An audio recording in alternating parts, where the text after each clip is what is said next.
Lord, bakit ako? Nagsiserve naman po ako sa inyo, pero bakit kami pa? Pamilyar ano?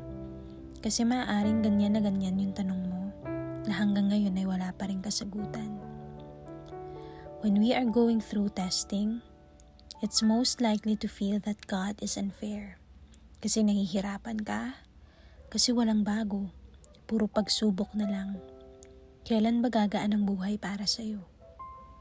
Pero alam mo, when God allows you to be tested, hindi ka pinahihirapan, pinapatatag ka lang.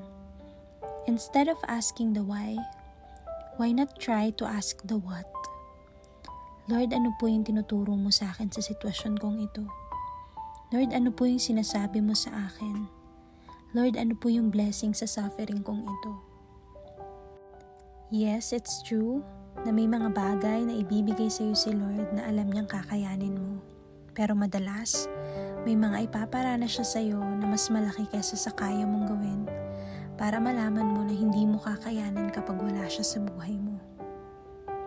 Dear, do it again, but this time with God. Your present trials are your future testimonies. With love and prayers, Noel.